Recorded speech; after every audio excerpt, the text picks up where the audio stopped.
गोंदिया जिल्ह्याच्या सडगरजुनी तालुक्यातील कोहडीटोला गावातील ग्रामविकास पूर्व माध्यमिक सेमी इंग्रजी शाळेत कार्यरत असलेल्या एका शिक्षकाने विद्यार्थिनींशी वारंवार अश्लील चाळे केल्याची संतापजनक घटना उघडकीस येताच पोलिसांनी आरोपी शिक्षकाविरुद्ध गुन्हा दाखल करीत अटक केली असता आरोपी शिक्षकाची रवानगी भंडारा जिल्हा मध्यवर्ती कारागृहात करण्यात आली आहे, तर संस्था चालक आणि मुख्याध्यापकावर गुन्हा दाखल करण्यात आला आहे।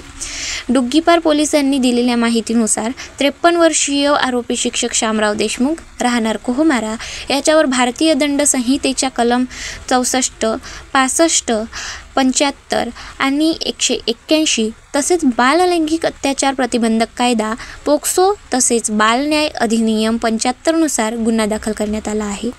गणेश वनारे पोलीस निरीक्षक डुग्गीपार तर सदर शिक्षकाने वर्ष 2023 पासून 2025 या कालावधीत शाळेतील विद्यार्थिनींसोबत अश्लील वर्तन केल्याचे निष्पन्न झाले आहे। या प्रकरणाची तक्रार चाइल्डलाईन क्रमांक 1098 वर करण्यात आली होती। त्यानंतर बाल न्याय मंडळ आणि जिल्हा बाल संरक्षण अधिकाऱ्यांनी तपास सुरू केला। चौकशीत आरोपीचे कृत्य स्पष्ट झाल्याने 18 जुलैला डुग्गीपार पोलीस ठाण्यात गुन्हा नोंदवण्यात आला। पोलिसांनी तात्काळ कारवाई करत आरोपीला अटक केली, तर 21 जुलै रोजी आरोपीला न्यायालयात हजर केले असता न्यायालयीन कोठडी सुनावण्यात आली आहे। तर शाळेतील मुख्याध्यापक सुरेश झोडे आणि संस्था चालक राजकुमार गजभिये यांना हे प्रकरण माहिती असताना सुद्धा त्यांनी प्रकरण दडपण्याचा प्रयत्न केल्याने त्यांच्यावर देखील गुन्हा दाखल करण्यात आला आहे।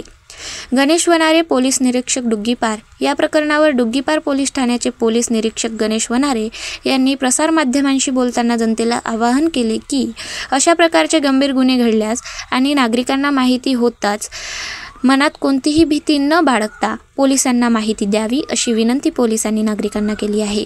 8/7/25 रोजी पोलीस स्टेशन डुग्गीपार येथे कुमारी पूजा डोंगरे समुपदेशक चाइल्ड हेल्पलाईन यांच्या फिर्यादीवरून कोहडीटोला येथील ग्रामविकास विद्यालय येथे शिक्षकाकडून मुलांवर विद्यार्थ्यांवर लैंगिक अत्याचार संबंधाने गुन्हा नोंद करण्यात आला होता। त्यानंतर तात्काळ लगेच दिनांक 19/7/25 रोजी आरोपी शिक्षक शामराव देशमुख याला अटक करण्यात आली होती। त्यानंतर या गुन्ह्यात दिनांक 24/7/2025 रोजी अनुसूचित जाती जमाती अत्याचार प्रतिबंधक कायद्यान्वये वाढ करण्यात आली असून त्यामध्ये 2 आरोपींची वाढ करण्यात आली आहे। आरोपीमध्ये शाळेचे मुख्याध्यापक सुरेश झोडे आणि शाळेचे संस्थापक रामकुमार गजभिये या 2 आरोपींची वाढ करण्यात आलेली आहे। गाव माझा न्यूज करिता राधा किसन चुटे, गोंदिया।